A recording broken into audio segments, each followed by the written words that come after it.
بسم الله الرحمن الرحيم. الحمد لله الذي أنزل على عبده الكتاب ولم يجعل له عوجا قيما لينذر بأسا شديدا من لدنه ويبشر المؤمنين الذين يعملون الصالحات أن لهم أجرا حسنا ماكثين فيه أبدا وينذر الذين قالوا اتخذ الله ولدا ما لهم به من علم ولا لآبائهم كبرت كلمة تخرج من أفواههم إن يقولون إلا كذبا فلعلك باخع نفسك على آثارهم إن لم يؤمنوا بهذا الحديث أسفا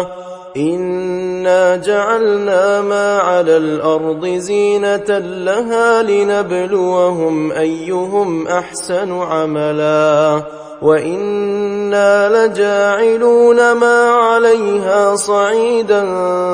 جرزا أم حسبت أن أصحاب الكهف والرقيم كانوا من آياتنا عجبا إذ أوى الفتية إلى الكهف فقالوا ربنا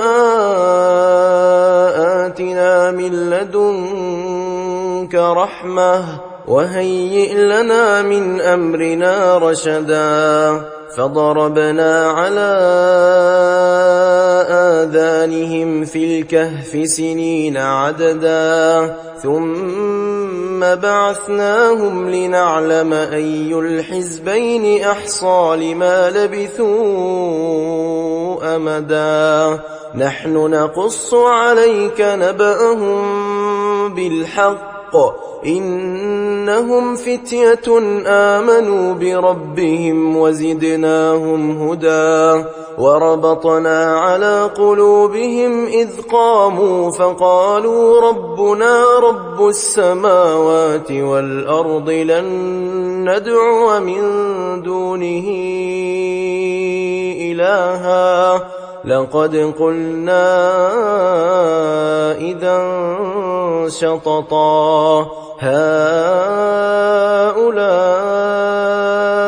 قومنا اتخذوا من دونه آلهة لولا يأتون عليهم بسلطان بين فمن أظلم ممن افترى على الله كذبا وإذ اعتزلتموهم وما يعبدون إلا الله فأووا إلى الكهف ينشر لكم ربكم من رحمته ويهيئ لكم من أمركم مرفقا وترى الشمس إذا طلعت تزاور عن كهفهم ذات اليمين وإذا غربت تقرضهم ذات الشمال وهم في فجوة منه ذلك من آيات الله من يهد الله فهو المهتد ومن يضلل فلن تجد له وليا مرشدا وتحسبهم أيقاظا وهم رقود ونقلبهم ذات اليمين وذات الشمال وكلبهم باسط ذراعيه بالوصيد لو اطلعت عليهم لوليت منهم فرارا ولملئت منهم رعبا وكذلك بعثناهم ليتساءلوا بينهم قال قائل منهم كم لبثتم قالوا لبثنا يوما أو بعض يوم قالوا ربكم أعلم بما لبثتم فابعثوا أحدكم بورقكم هذه إلى المدينة فلينظر أيها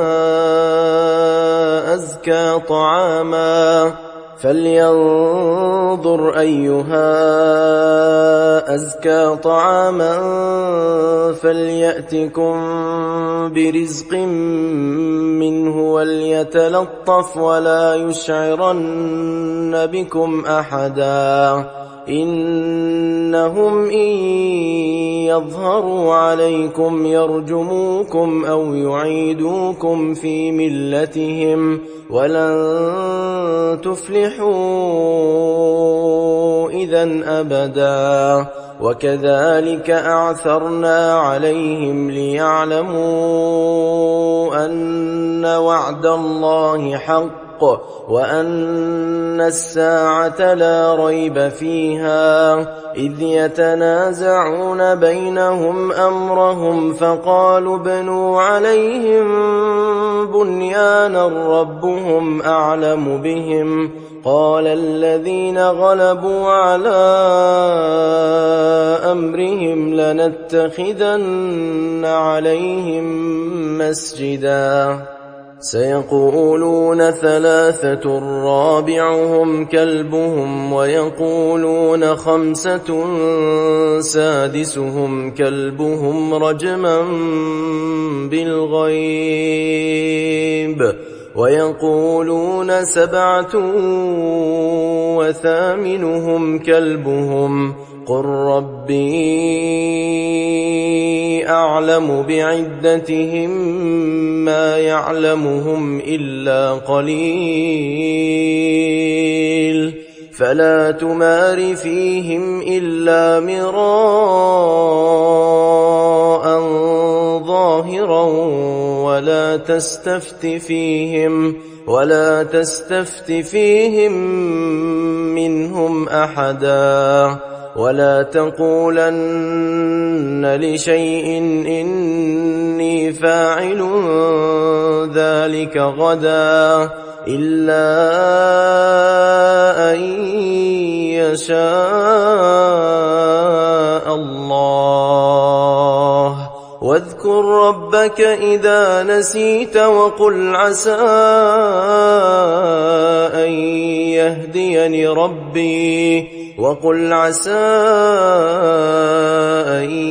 يهديني ربي لأقرب من هذا رشدا ولبثوا في كهفهم 300 سنين وازدادوا 9 قل الله أعلم بما لبثوا له غيب السماوات والأرض أبصر به وأسمع ما لهم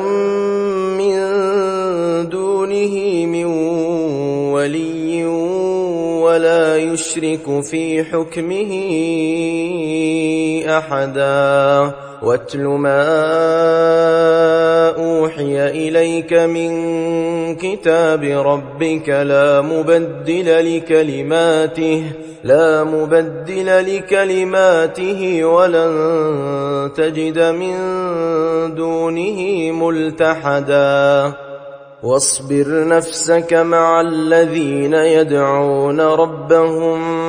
بالغداة والعشي يريدون وجهه ولا تعد عيناك عنهم تريد زينة الحياة الدنيا ولا تطع من أغفلنا قلبه عن ذكرنا واتبع هواه وكان أمره فرطا وقل الحق من ربكم فمن شاء فليؤمن ومن شاء فليكفر إنا وأعتدنا للظالمين نارا أحاط بهم سرادقها وإن يستغيثوا يغاثوا بماء كالمهل يشوي الوجوه بئس الشراب وساءت مرتفقا إن الذين آمنوا وعملوا الصالحات إنا لا نضيع أجر من أحسن عملا أولئك لهم جنات عدن تجري من تحتهم الأنهار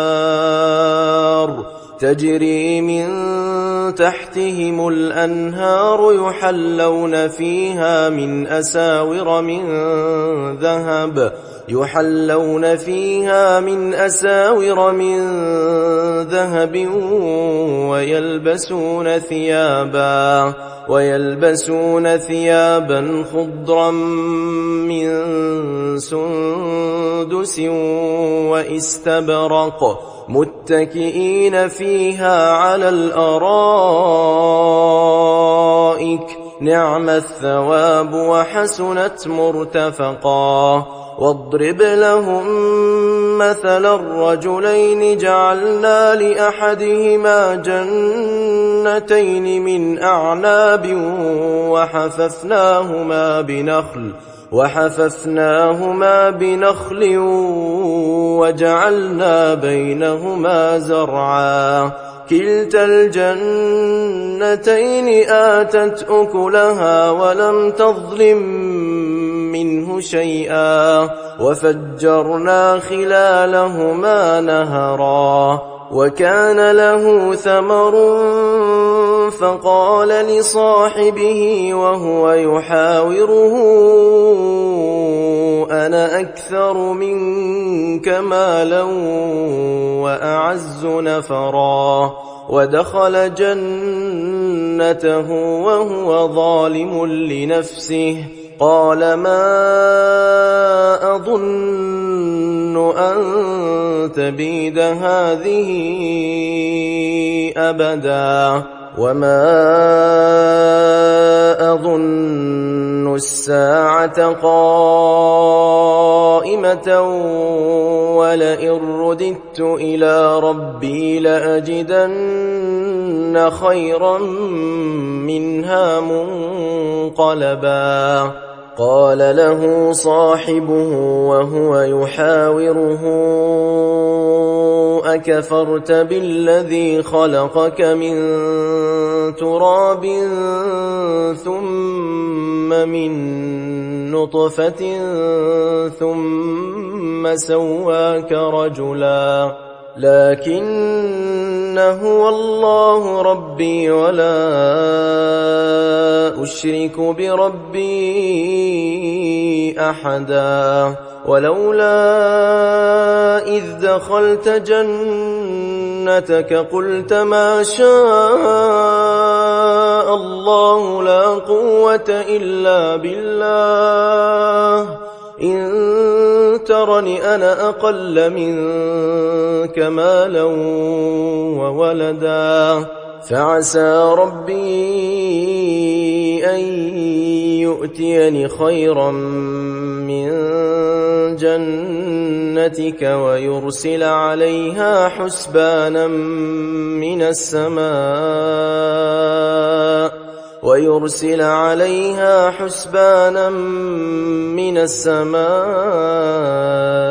فتصبح صعيدا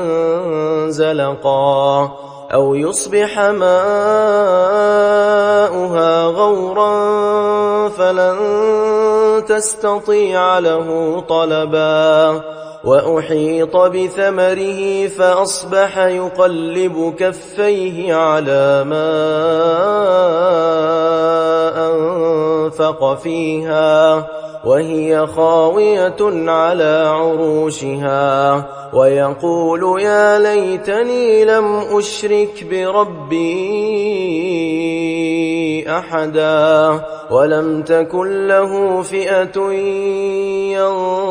ينصرونه من دون الله وما كان منتصرا هنالك الولاية لله الحق هو خير ثوابا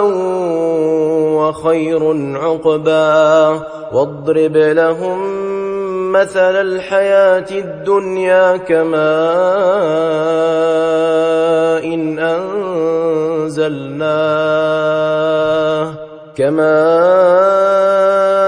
إن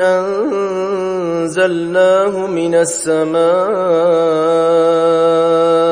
فاختلط به نبات الأرض فأصبح هشيما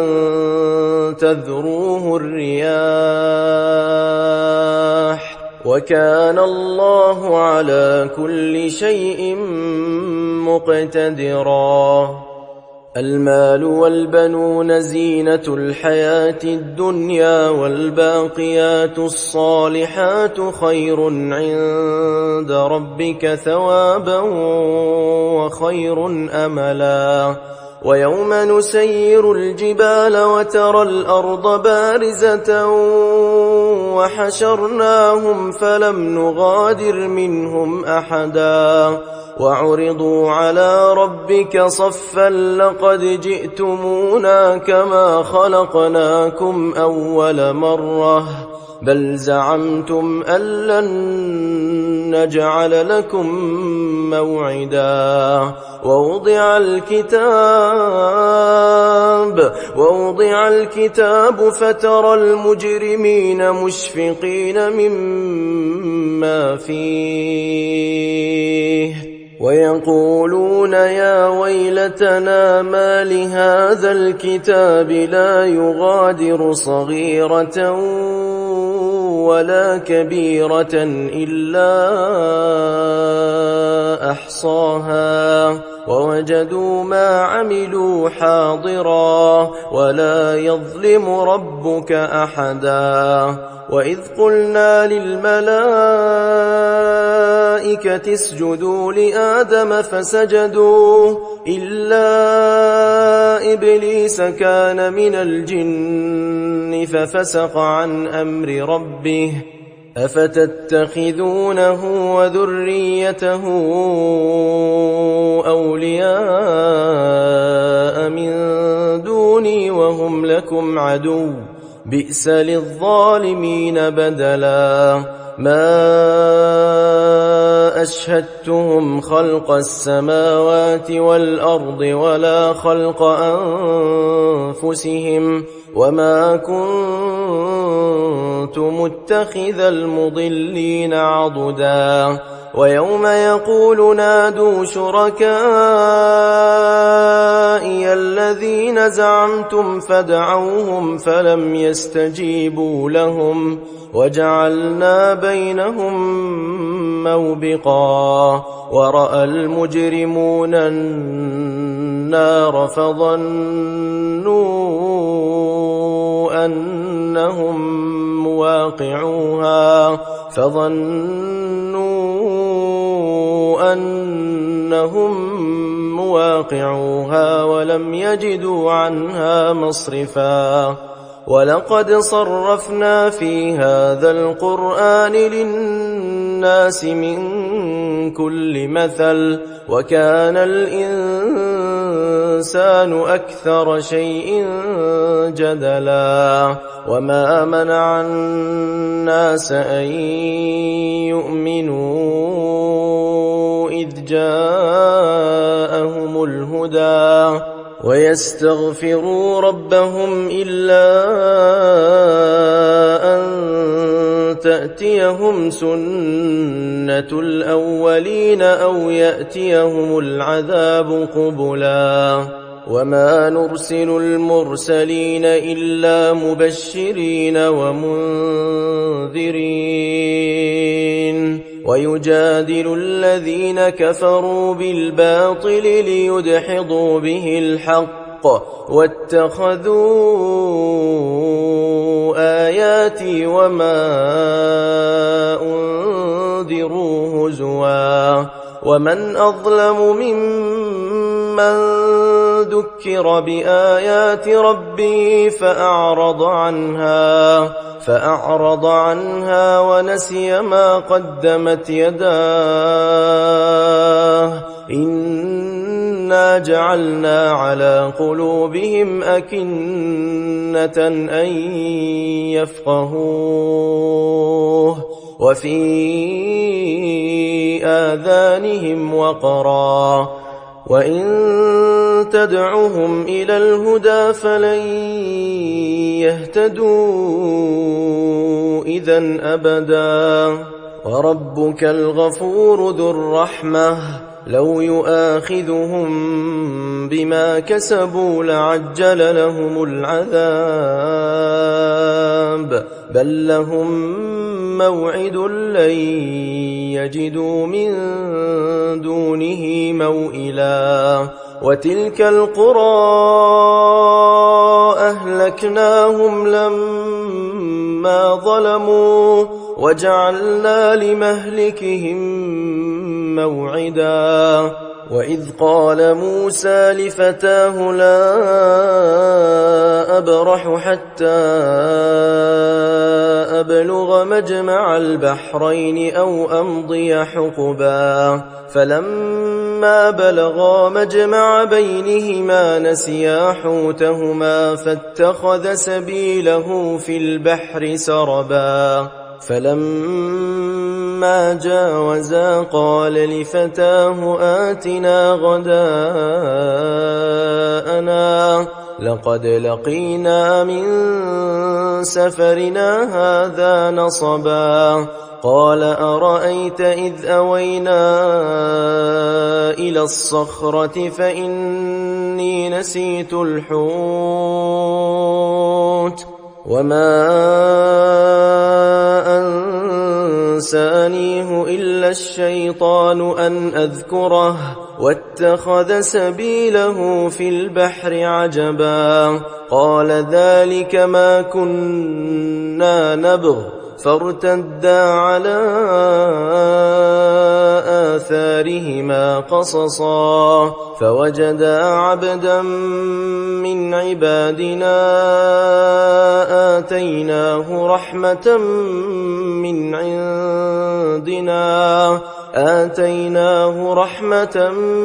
من عندنا وعلمناه من لدنا علما قال له موسى هل أتبعك على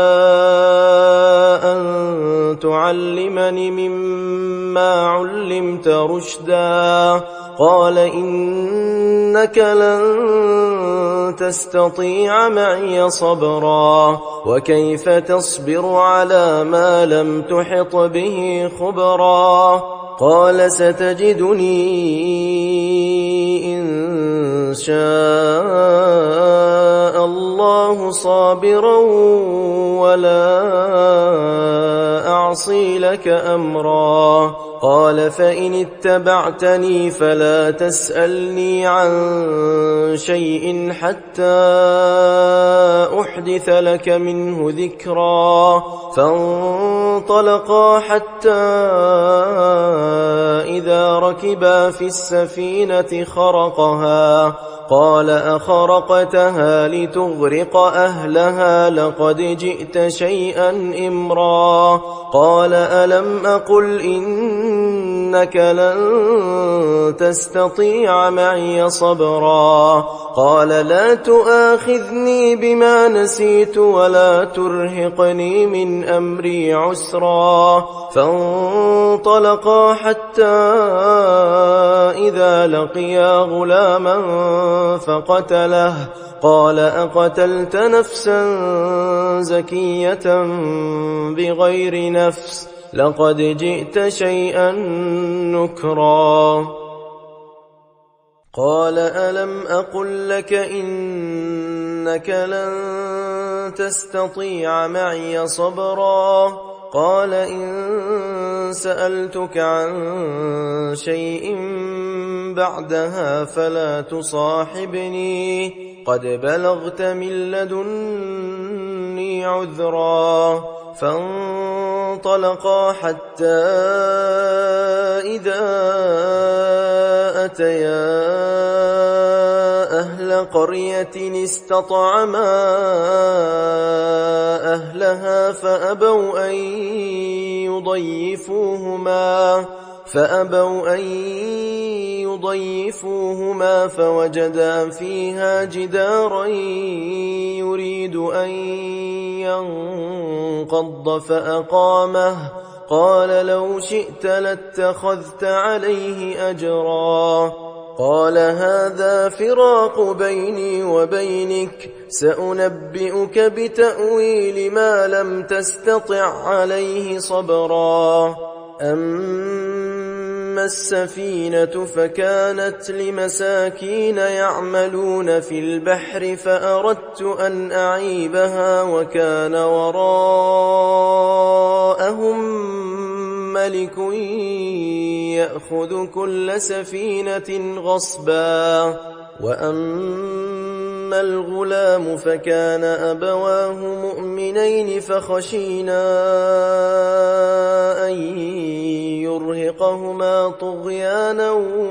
وكفرا فأردنا أن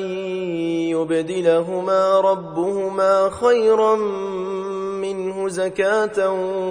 وأقرب رحما وأما الجدار فكان لغلامين يتيمين في المدينة وكان تحته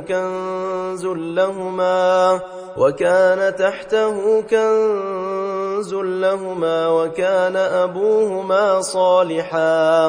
فأراد ربك أن يبلغا أشدهما ويستخرجا كنزهما رحمة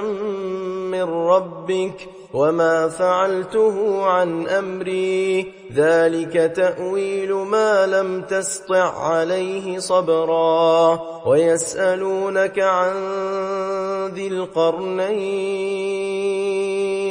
قل سأتلو عليكم منه ذكرا إنا مكنا له في الأرض وآتيناه من كل شيء سببا فأتبع سببا حتى إذا بلغ مغرب الشمس وجدها تغرب في عين حمئة ووجد عندها قوما قلنا يا ذا القرنين إما أن تعذب وإما أن تتخذ فيهم حسنا قال أما من ظلم فسوف نعذبه ثم يرد إلى ربه فيعذبه عذابا نكرا وأما من آمن وعمل صالحا فله جزاء الحسنى وسنقول له من أمرنا يسرا ثم أتبع سببا حتى إذا بلغ مطلع الشمس وجدها تطلع على قوم لم نجعل لهم من دونها سترا كذلك وقد أحطنا بما لديه خبرا ثم أتبع سببا حتى إذا بلغ بين السدين وجد من دونهما قوما لا يكادون يفقهون قولا قالوا يا ذا القرنين إن يأجوج ومأجوج مفسدون في الأرض فهل نجعل لك خرجا على أن تجعل بيننا وبينهم سدا قال ما مكني فيه ربي خير فأعينوني بقوة أجعل بينكم وبينهم ردما آتوني زبر الحديد حتى إذا ساوى بين الصدفين قال انفخوا حتى إذا جعله نارا قال آتوني أفرغ عليه قطرا فما استطاعوا أن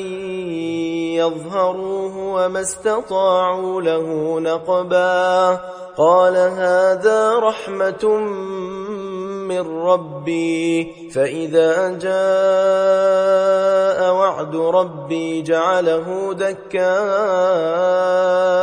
وكان وعد ربي حقا وتركنا بعضهم يومئذ يموج في بعض ونفخ في الصور فجمعناهم جمعا وعرضنا جهنم يومئذ للكافرين عرضا الذين كانت أعينهم في غطاء عن ذكري وكانوا لا يستطيعون سمعا أفحسب الذين كفروا أن يتخذوا عبادي من دوني أولياء إنا أعتدنا جهنم للكافرين نزلا قل هل ننبئكم بالأخسرين أعمالا الذين ضل سعيهم في الحياة الدنيا وهم يحسبون أنهم يحسنون صنعا أولئك الذين كفروا بآيات ربهم ولقائه فحبطت أعمالهم فلا نقيم لهم يوم القيامة وزنا ذلك جزاؤهم جهنم بما كفروا واتخذوا آياتي ورسلي هزوا إن الذين آمنوا وعملوا الصالحات كانت لهم جنات الفردوس نزلا خالدين فيها لا يبغون عنها حولا قل لو كان البحر مدادا لكلمات ربي لنفد البحر قبل أن تنفد كلمات ربي ولو جئنا بمثله مددا قل إنما أنا بشر مثلكم يوحى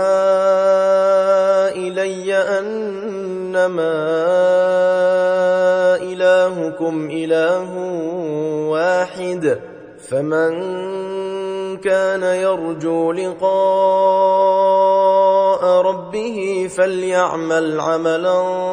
صالحا ولا يشرك بعبادة ربه أحدا